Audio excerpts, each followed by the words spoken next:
Poor Mr. Poirot. I'm quite sorry for you. If at first you don't succeed, try again. We've a long way to go still. Typery? No, that comes later. Letter T. The next little incident will take place in Doncaster on September 11th. So long. ABC. I should compare this letter with the one on my desk which I received earlier to see if it does indeed come from the same person.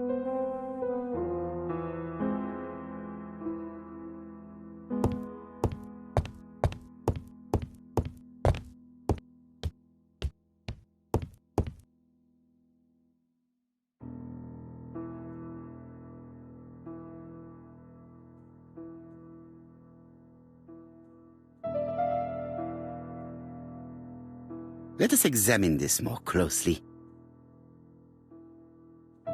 Certain characters in the two letters may have similar defects. Yes, this I is weird. Yes, the I characters in the two letters do indeed have the same defects. I have to find some other similar defects to confirm my theory. Yes, the A appears to be... That's right. The A characters in the two letters do indeed have the same defects. I have to find some... The W is not print... Of course, the W characters in the two letters do indeed have the same defects. My theory was right. These two letters were written with the same typewriter. Hastings, he strikes tomorrow. Chief Inspector Japp? He's on another line. Can I take a message? Yes, please, mademoiselle. It is from Hercule Poirot. Tell him ABC strikes tomorrow in Doncaster. He must call me back. Very well, sir. Bien, now I'm going to see what I can find from these burnt documents. The product I need. Hastings, if you do not mind, I would like you to take a few notes. Yes.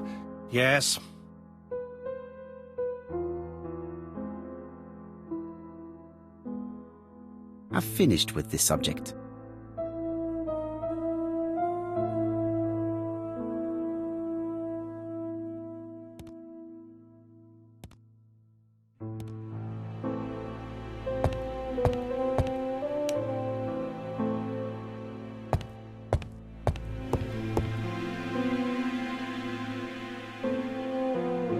If someone has tried to get rid of these documents,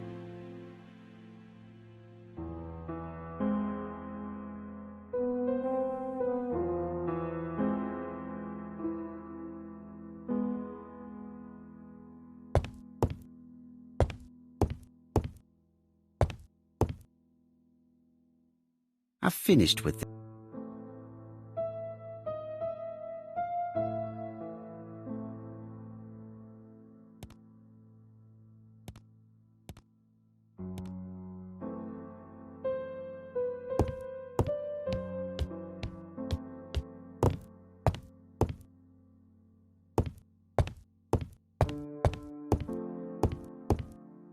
Now, down to work. All of this needs putting in order a little.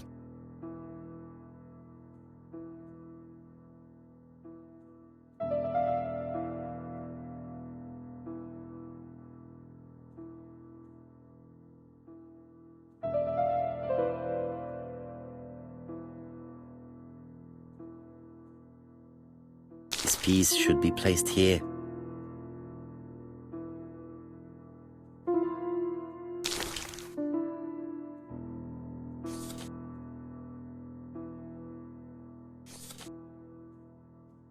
This is finished. That's done. 3 more to go.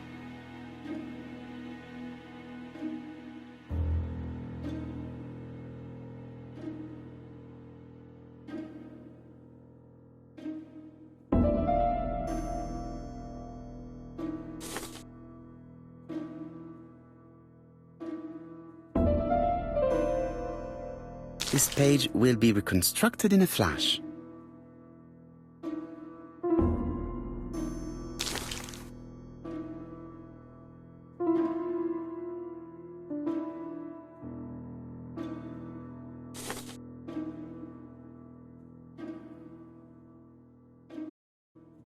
This page is finished.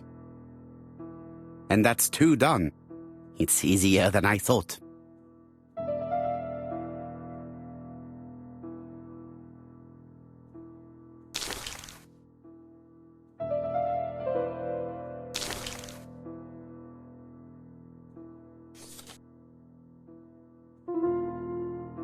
This does not look too difficult. This page is finished. Only 1 more. Keep going.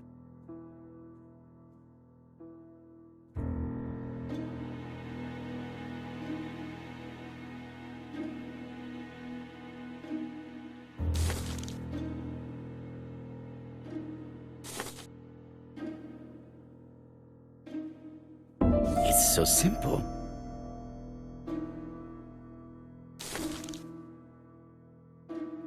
This page is finished. All the pages are reconstructed.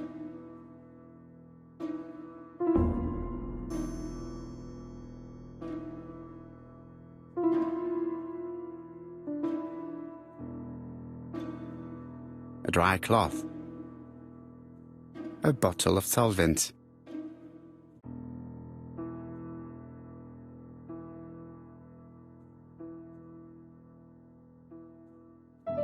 A bottle of solvent. A dry cloth. A dry cloth. A dry cloth.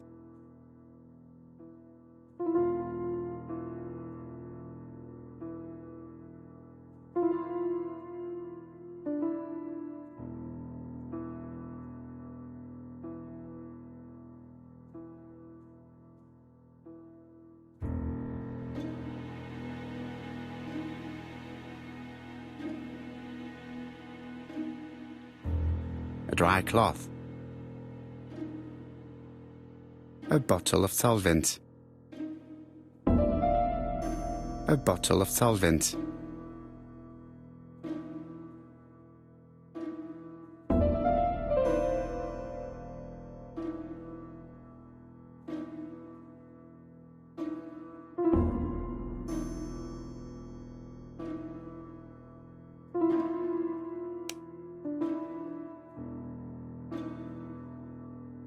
All the pages are reconstructed.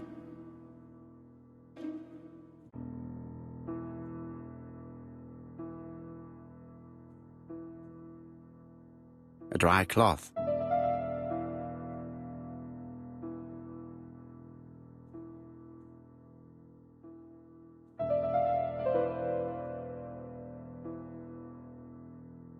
A bottle of solvent.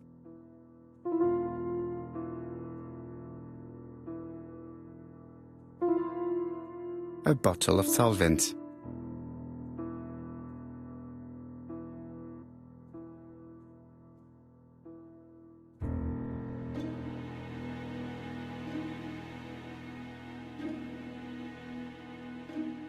A dry cloth.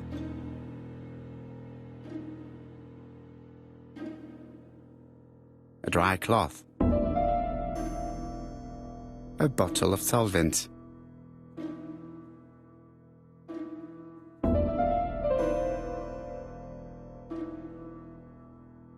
A dry cloth.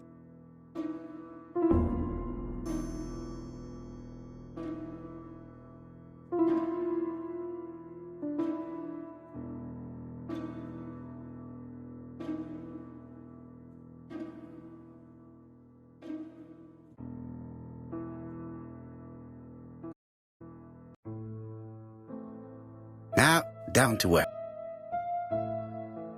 What of this needs putting in order?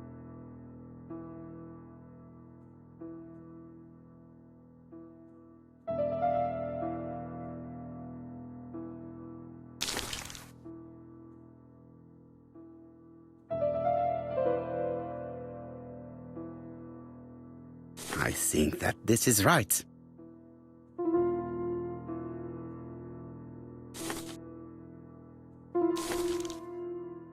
This page is finished. That's done. 3 more.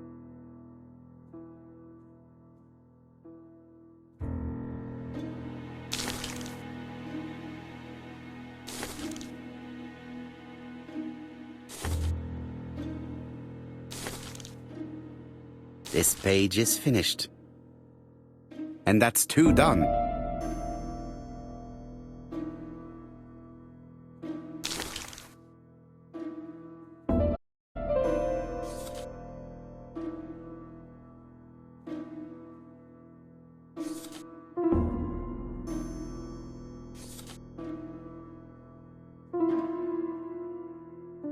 This page is finished. Only 1 more.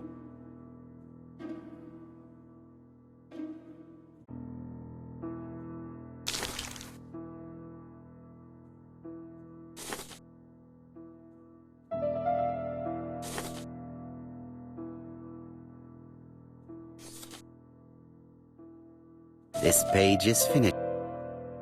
All the pages are reconstructed.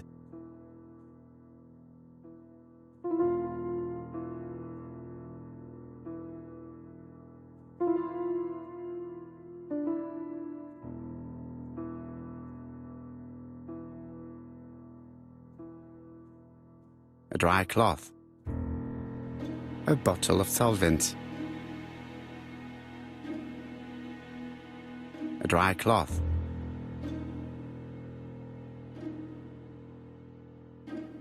A dry cloth. A dry cloth.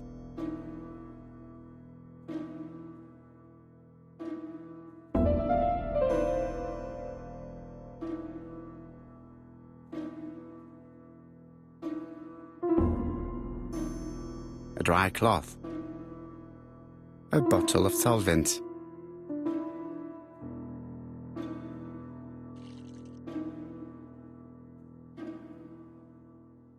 The cloth is now soaked with solvent.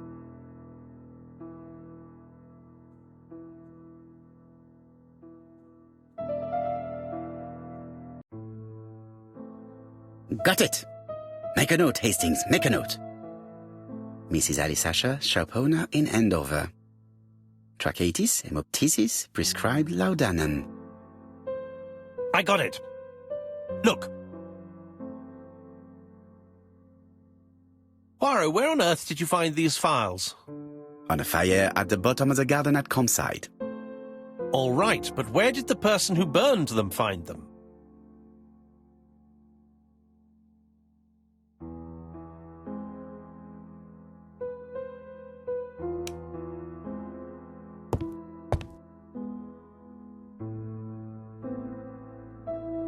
Alice Asher, shopkeeper in Andover. Tracheitis, hemoptysis, chronic cough with loss of blood. Prescribed laudanum-based cough medicine.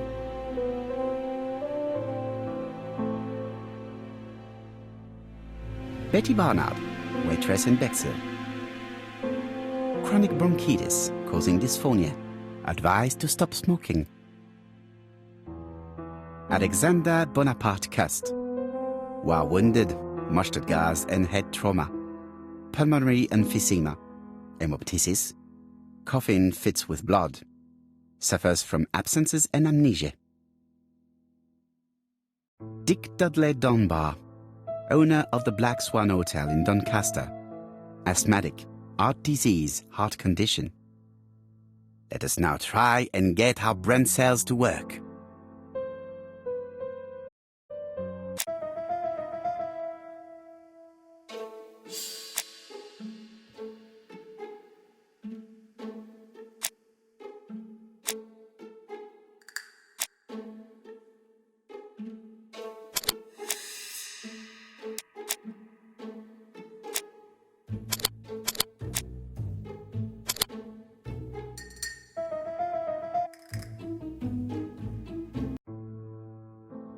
The burned documents are medical records and without a doubt they come from Clark's archives. First of all, because all the patients have throat conditions. And secondly, their name starts with either A, B, C or D, and it is precisely the files that match these letters that have been tampered with. But why burn these files?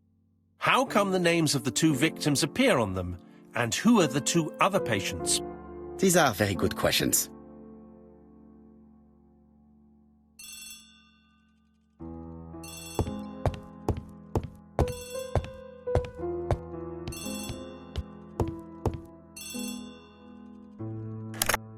Hello, Poirot? Any news, Chief Inspector?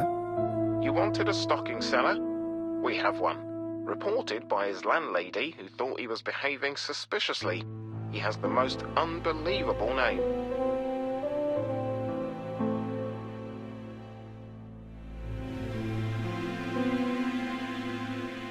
Alexander Bonaparte Cust. Yes, Alexander Bonaparte Cust? How did you guess?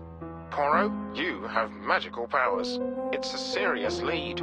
I called Doncaster. A person matching Cust's description has been seen at the station. He got off the train from London, but after that, nobody knows where he went.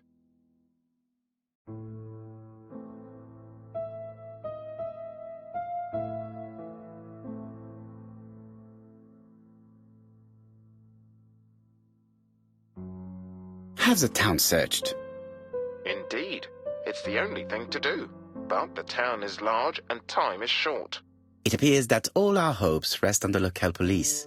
I trust that they will be up to the task.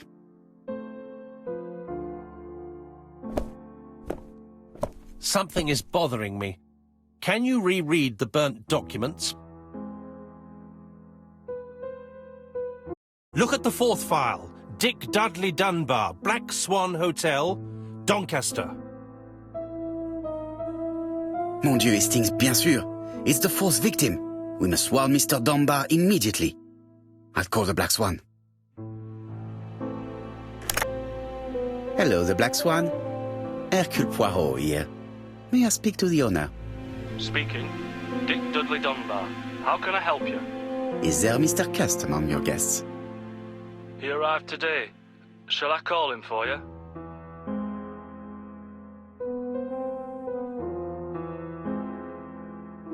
No, it is you I wish to speak with. But who is this Cust?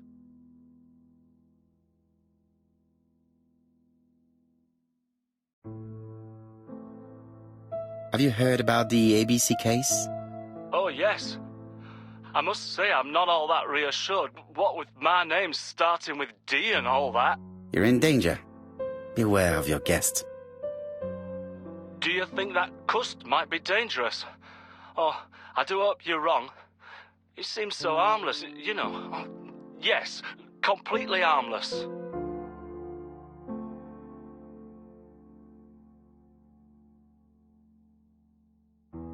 Do not be fooled.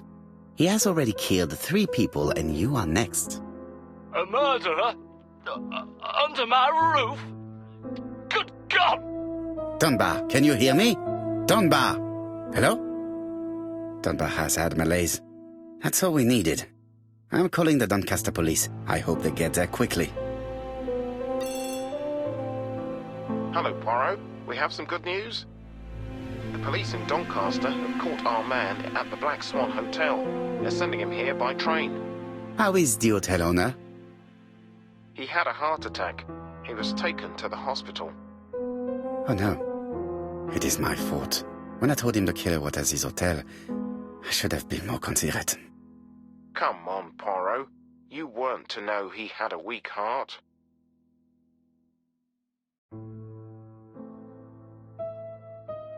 But I should have known. I saw his medical records. Do not torture yourself, Poirot. His attack was not fatal thanks to the quick intervention of the ambulance team. Please keep me informed on his progress. You can count on me. I'll do what's needed. I will visit him at his bedside when the murderer is caught. That's typical of you, Poirot. We should focus on the next part of the investigation in order to avoid other incidents. No, of course. While we're waiting to question Cust, we could search his room in London. Where does he live? The Marbury guest house? I'll see you there. Yes, but start without me. First of all, I have to sort out a few details for Cust's transfer. I understand. À bientôt. Hastings, we are making good progress. Please go and search the room of our number 1 suspect. With pleasure. I did have a dentist appointment, but I'll cancel. The dentist. So that is why you were so nervous and bad-tempered. A visit to the dentist is never an enjoyable prospect.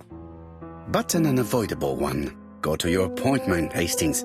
I will manage on my own.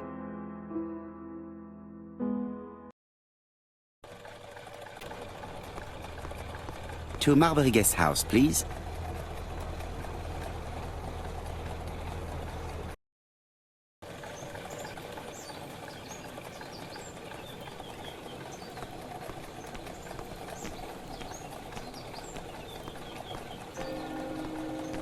Marbury. There is a very pretty village by this name, in Cheshire.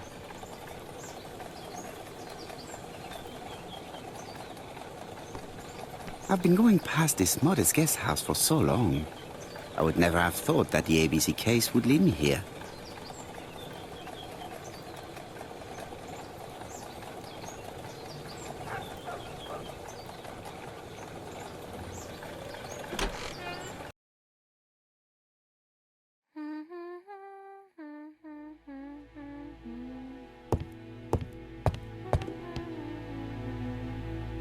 It is a very beautiful piano. Maybe Mrs. Marbury likes to play in her free time.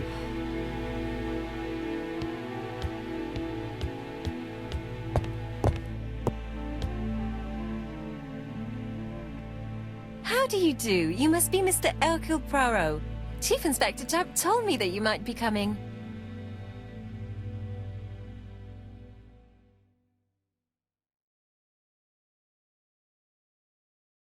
Madame, you may be of valuable help to me. It would be my pleasure to help you. Will there be some journalists there as well? I think you might even be interviewed. You are a key witness. I've suspected him for some time, but he appeared so harmless. Oh yes, sometimes he got angry and waved his arms about. But even then, he wasn't frightening. And he was as gentle as a lamb again immediately afterwards. It was only this morning that I understood. He told me he was going to Cheltenham, but my daughter saw him at Euston Station. It's not the right station. To get to Cheltenham, you have to take the train from Paddington. And what's more, Mr. Cuss left behind an ABC with Doncaster underlined.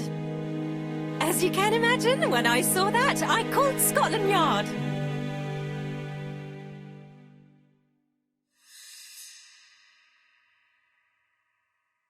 Well done. You were right. He did go to Doncaster. So I was right to warn the police. Tell me, did you have any other reason to suspect Mr. Cust? Well, he's odd. Sometimes he coughs really loudly and complains that his throat is burning, and sometimes he talks to himself and stares into space. He told me that it was because of a wound he got in the war. His head hasn't been quite right since, he said. And then he was in Churston when that millionaire got murdered. I found his train ticket when I washed his coat. He didn't want me to wash his shirt. He washed it himself. But I did see big brown stains on it.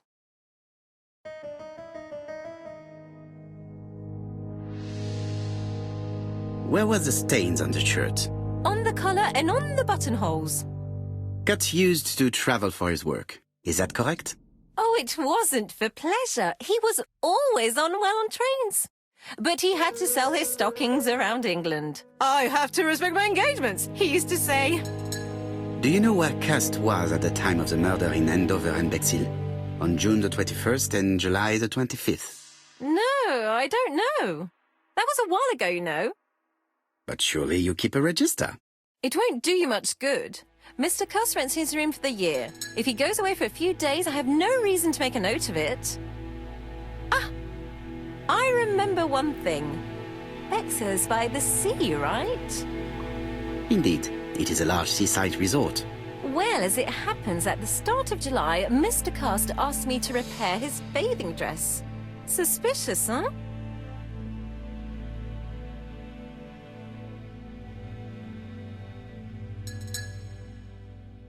Very interesting. Please continue. I also forgot to say that he started buying newspapers that talked about the case.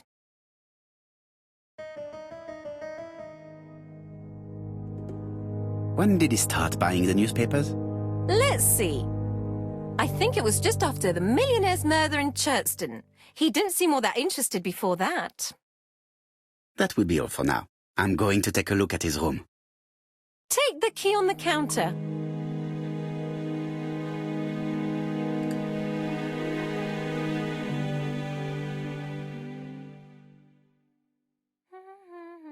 I don't think my register will help you. Mr. Cuss rents his room all year. If he goes away for a few days, I have no reason to make a note of it.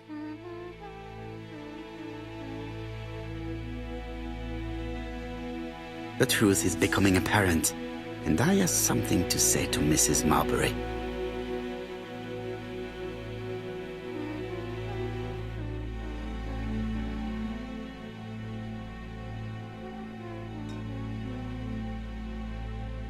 I have something to say to Mrs.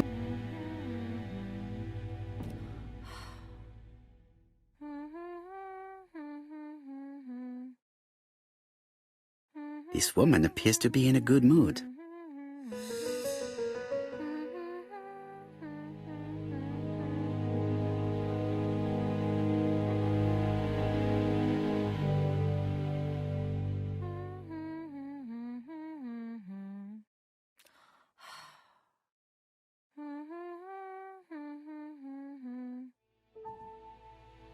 Mrs. Marbury is in a good mood. She is working very precisely in producing incredibly thin peel.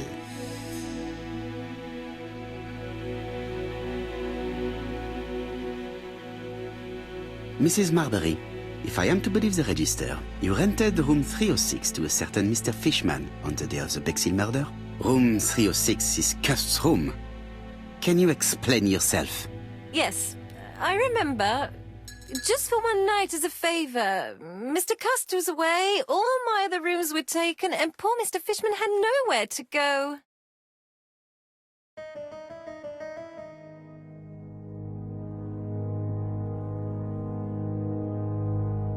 You rented the same room to two people. Very profitable, but quite illegal. But I didn't harm anyone. I was only helping everybody out.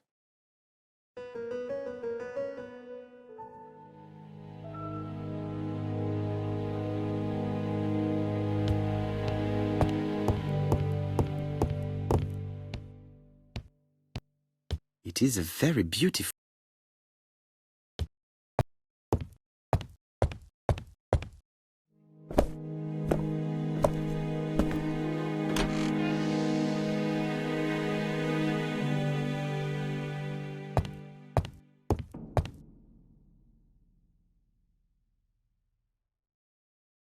It's closed. ABC guys, enough to sign about a dozen murders.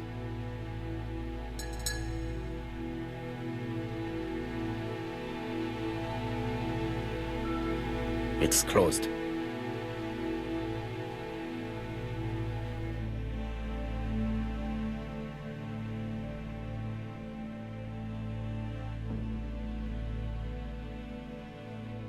Trousers, white shirts, everything has been washed very well. The Bexhill Daily paper, dated from the day of the Bexhill murder. Most probably the bathing dress repaired by Mrs. Marbury's expert hands. All the main articles referring to the ABC case are here, from the Churchton murder onwards. Nothing before that date.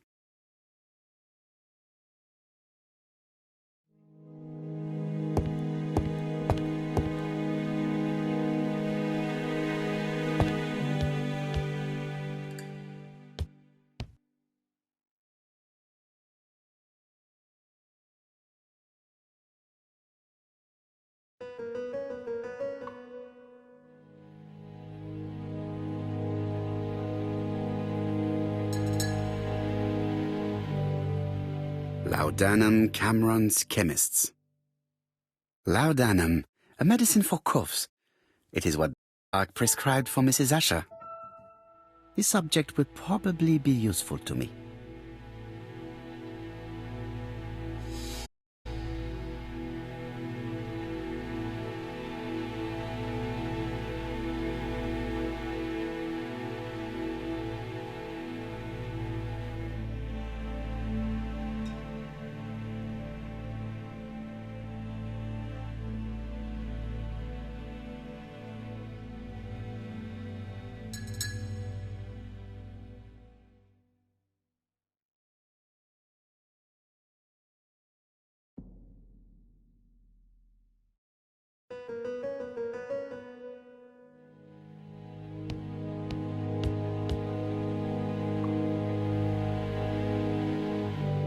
How awful. This place is a real mess.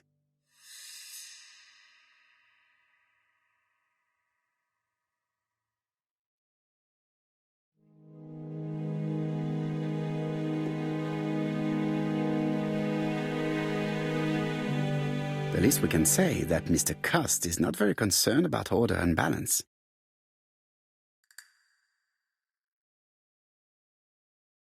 War of 1914-1918. By the King's order, the name of Corporal A.B. Cust, Devonshire Regiment, was published on the London Gazette on May the 10th, 1918, as mentioned in a dispatch for gallant and distinguished service. An army dispatch, wounded on the Somme front, victim of a gas attack, Corporal Cust greatly deserves his distinction.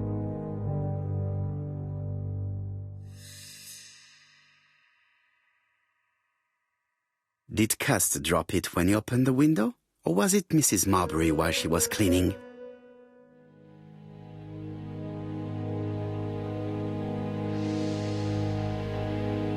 A long-bladed knife, a murderer's weapon. This subject would probably be useful to me.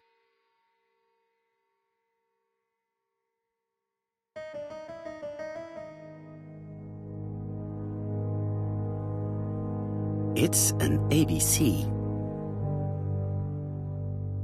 Cust is parsimonious. He keeps his pencils and sharpens them until there is nothing left.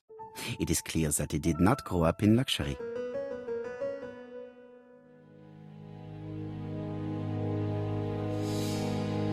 John Milligan, Managing Director, Silky Legs, Frederick Street, Leicester. To A.B. Cust, Marbury's Guest House, 1935, May the 21st.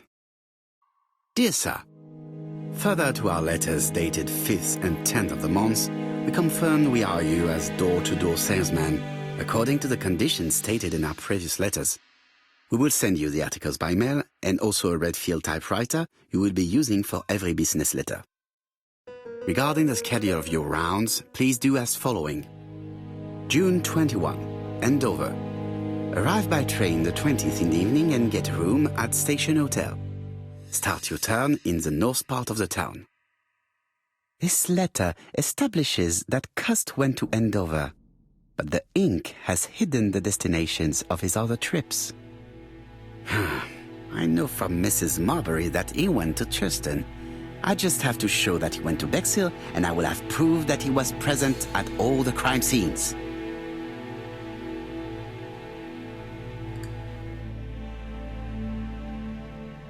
I have to get the ribbon. How am I going to do it?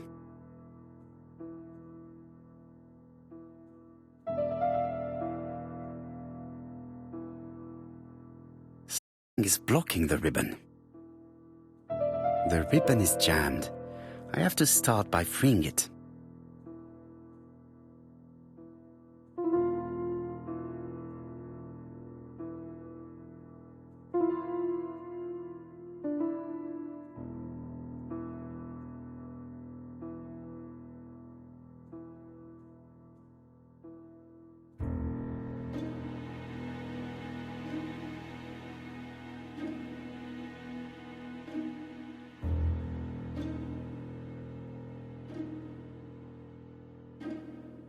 The ribbon is jammed.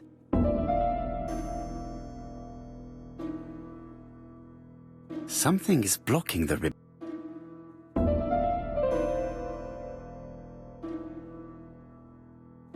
Something is blocking the ribbon.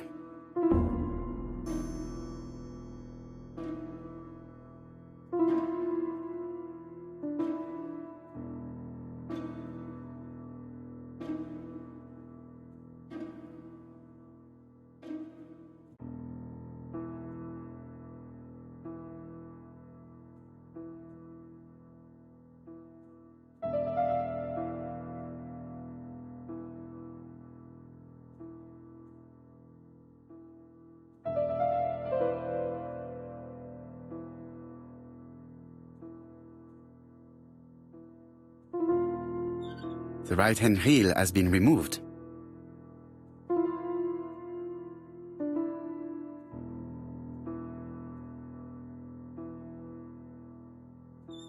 The left-hand heel has been removed.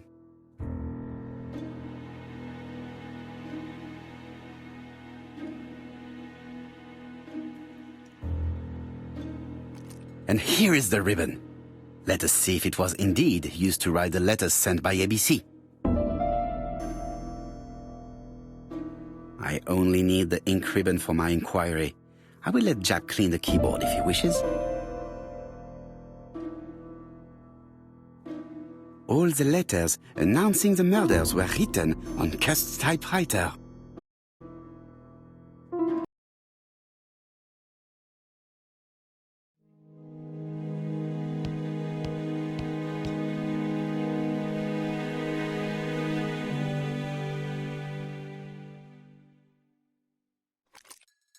This knife is very useful.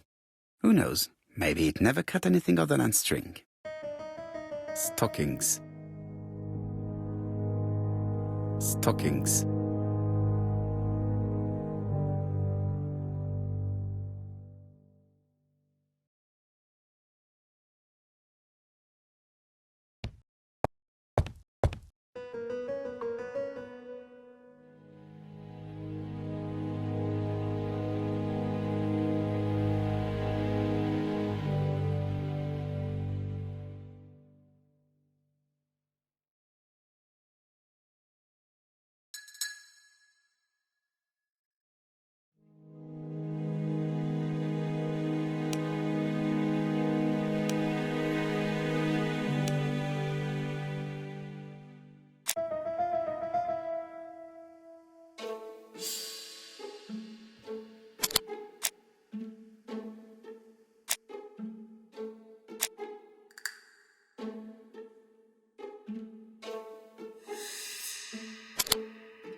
The register shows that Cust did not sleep at the guest house on the day of the murder.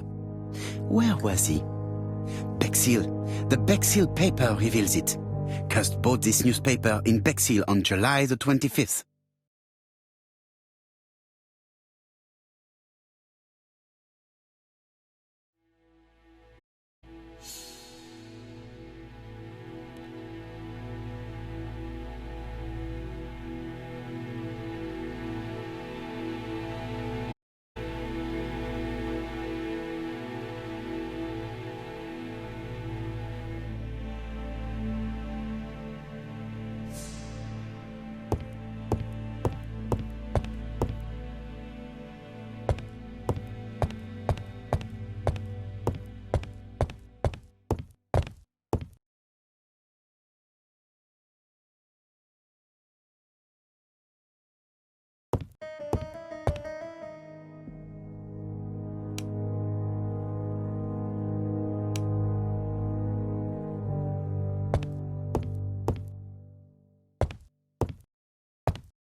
I've finished with this subject. Cust is parsimonious.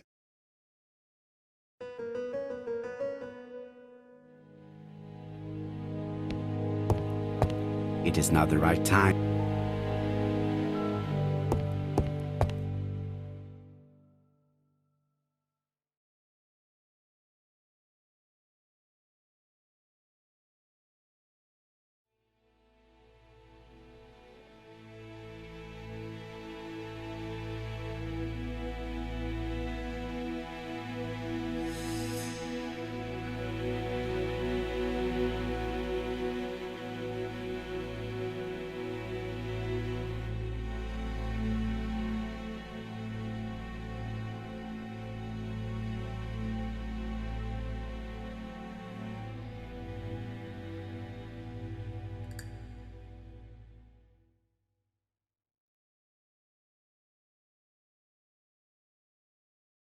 Diethyl barbituric acid, Johnson.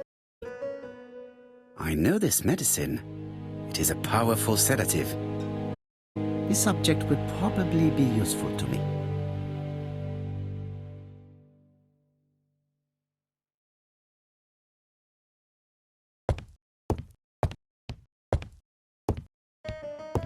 It is not the right.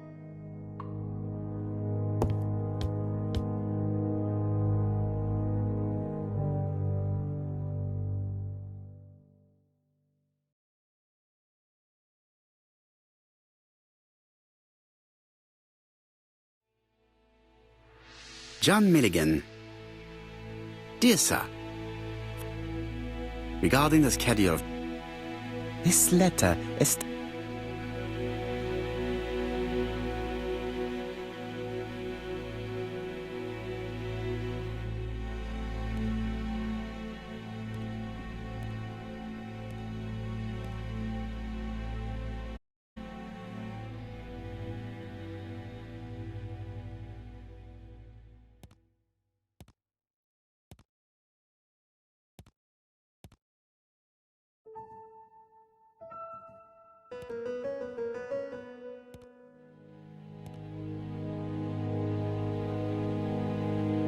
I know this medicine.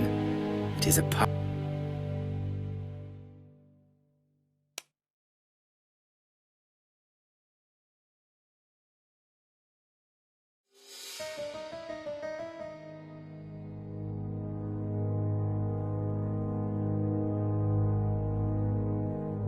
This key bears the numbers.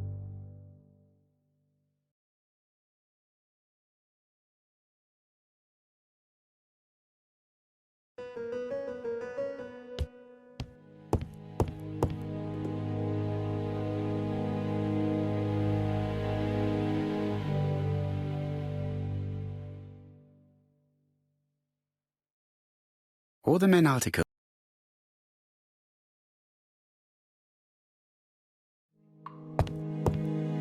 It is now the right time.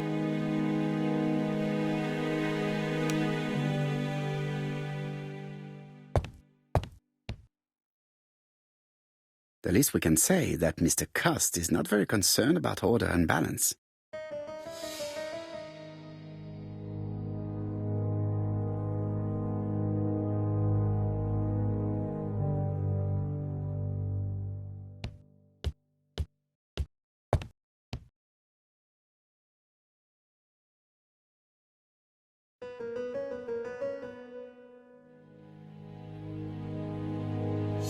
I've finished with... Did Cust drop it when...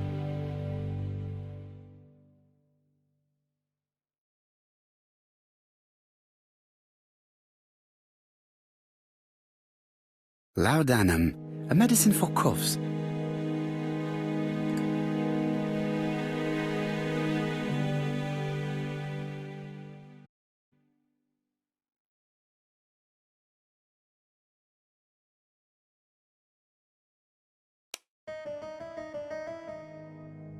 I know this medicine.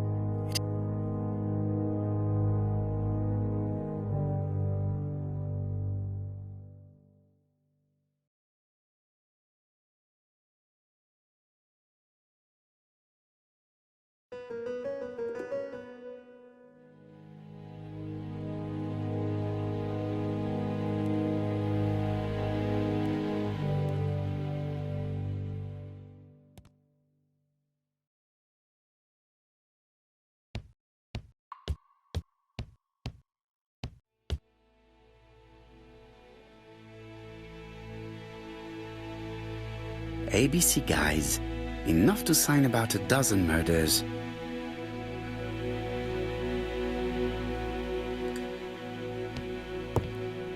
It is not the right...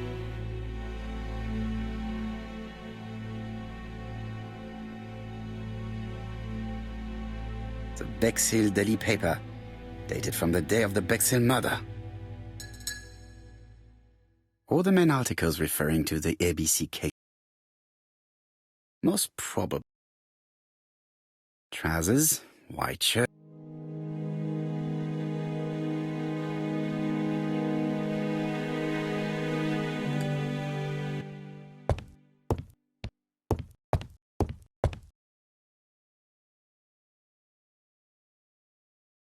War of 19... An army dispatch.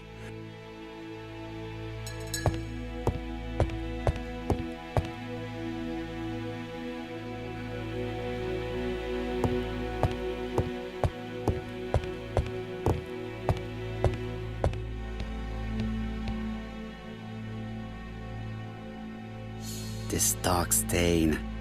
It could be blood, but goodness knows how long it has been there. No use continuing the inspection of this room. I've seen all there is to see.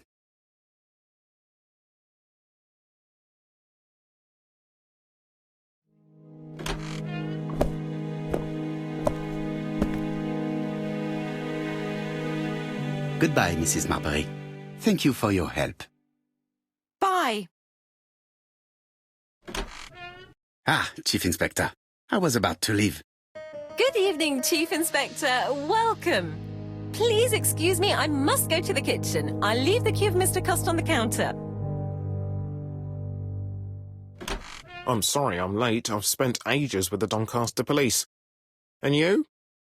I have established one fact. On 3 occasions, Cust was at the scene on the day of the crimes.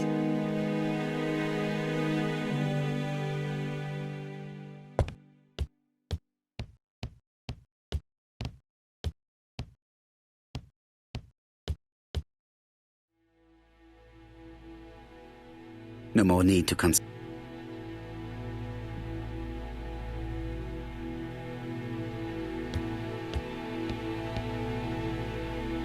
It looks like I've found the real master of this house.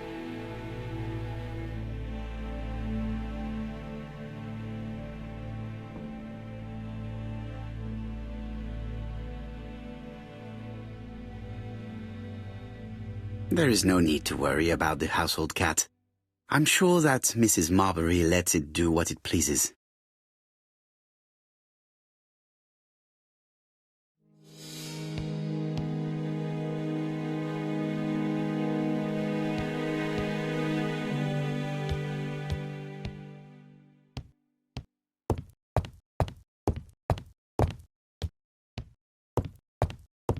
I had best talk to Jap.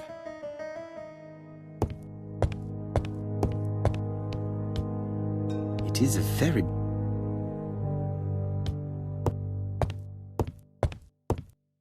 I've listened closely to what you have to say, Poirot. For me, there's no doubt Cust is guilty. Do you have any element that might prove the contrary? That is what we're going to look for. Let us now try and get our brain cells to work.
The evidence against Cust is overwhelming. His presence at the scenes, the knife, the blood-stained shirt, the ABCs in a box. C'est vrai. However, the blood Mrs. Marbury saw on Cust's shirt may have been his own. According to his medical records, he suffers from hemoptysis. The murderer cut Sir Carmichael's throat from behind, and the blood spurted outwards. You would expect the murderer's shirt to be stained on the sleeves, not on the buttonholes, yet we see quite the opposite. You would expect the murderer to keep the newspaper articles about his crimes. But Cust's collection starts in Cheston, as if it discovered the case rather late. I agree it's troubling, but it doesn't change my mind. There's small details that we should be able to clear up by questioning Cust. When can we talk to him? Doncaster is sending him to us on the first train. Are they questioning him already? He says he can't remember a thing. It's plausible. Doctors say he suffers from absences and amnesia. Mrs. Marbury has confirmed this. He may have done the murders in an altered state. A familiar situation. It's not enough to clear his name. Dr. Thompson insisted that even if you don't know what you're doing, you never commit a murder without wanting to. Très intéressant. I shall remember that. Right. I'll go and examine the suspect's room. Chief Inspector, I took the liberty of removing a few clues to examinatum. All right, we'll discuss them tomorrow. In the meantime, I'm going to see if you've missed something.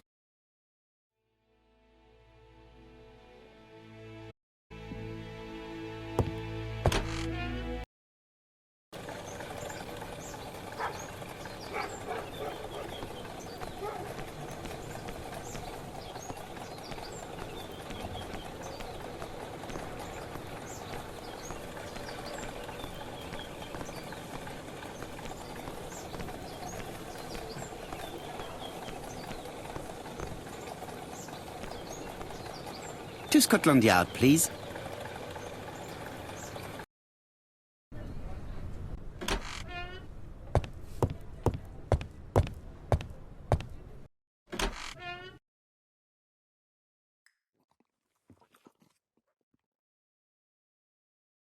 The man is not in good shape.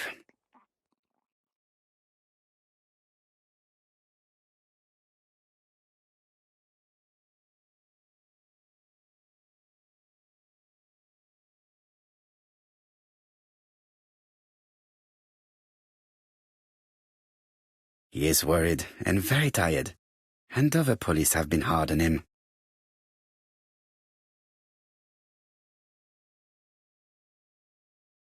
What do you want from me?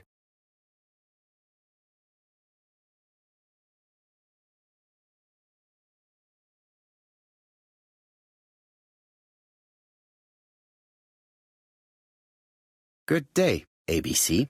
Do you know who I am? Someone who's got it in for me. I am Hercule Poirot, and I want nothing other than the truth. Ah, you're the detective.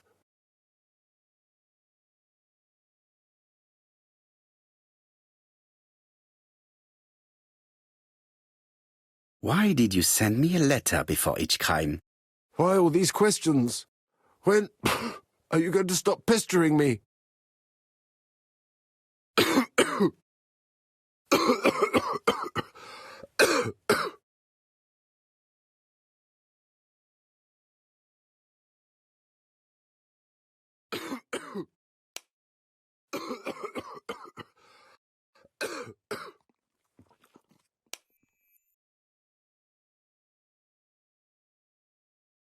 Poor man.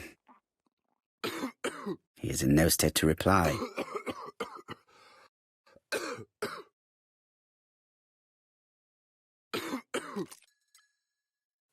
Take this. It will help you. Thank you.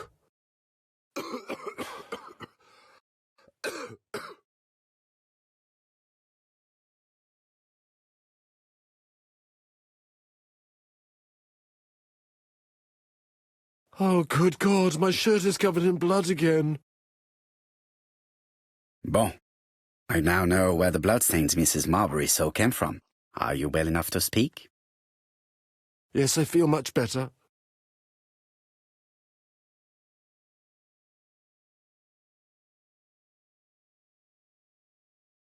Why did you send me a letter before each crime? Why all these questions? When are you going to stop pestering me?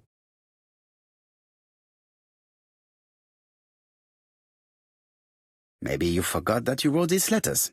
Yes, it's true. Sometimes I forget. Maybe I did type them.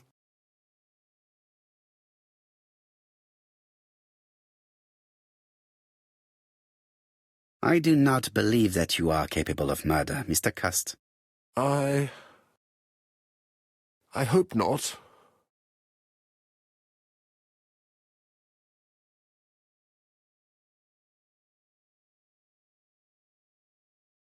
You suffered during the war.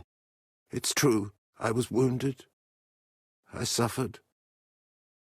But the army was the only place I didn't feel inferior. No questions.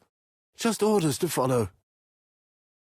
But ever since you were wounded, you have absences, bouts of amnesia. And headaches. Professor Clark treated you. Yes, a few years ago he really helped me with my burned throat.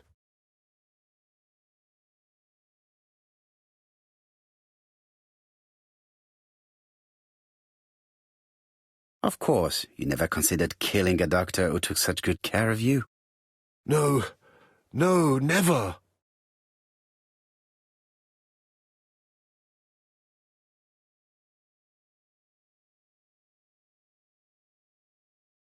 Do you deny being at the scene of the crimes?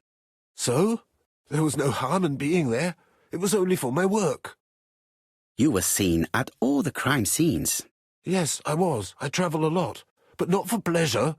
I am terribly unwell in trains. But I had to respect my engagements. My employer gave me very precise written instructions about the towns I had to visit. Let's see. The company you claim to work for, Silky Legs, has never heard of you. And as for these letters they sent you, they were written on your own typewriter.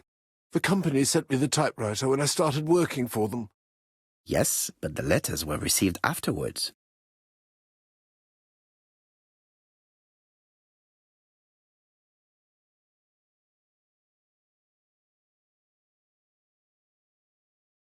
It proves that you wrote them. I may have. Good God! I don't know what's happening to me. My head hurts terribly.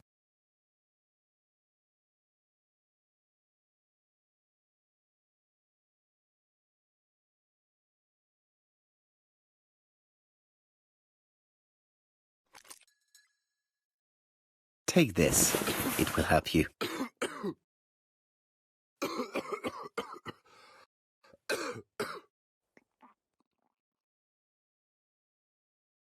Oh, I think I'll be fine.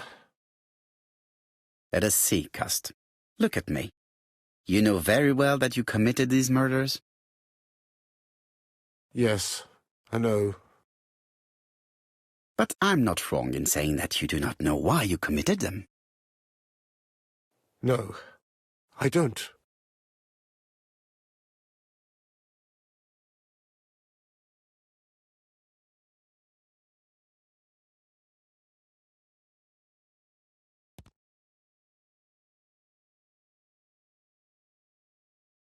Let us leave Cust alone.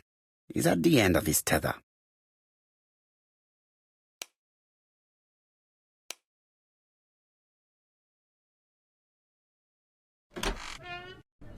And what conclusions have you drawn? Plenty. It might help us to understand him a little better. Let us now try and get our brain cells to work.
I don't see any clearer than before. This is worse. There is one point to highlight. C'est curieux. Cust admits that he killed, but he does not know why. What did Dr. Thompson say? Even if Cust killed while in an altered state, it still must have been his deepest desire. He must have had a motive. Let's keep it simple. Never mind his motive. He confessed. But you see, he can confess to anything and everything. He denied the murders and then confessed to them. He confirmed that he never typed the letters. Then, with great ease, I managed to get him say quite the opposite. Come on, he behaved like a guilty man. He lied to his landlady. Because deep down he believes himself guilty. From the papers, he noticed that he had always been at the scene of the crimes. He must think that he killed and then simply forgot what he had done. How can you be so sure? Let us look at his psychological profile. You will understand my point of view. Let us now try and get our brain cells to work.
You see, Cust's character is quite the opposite of the murderer's.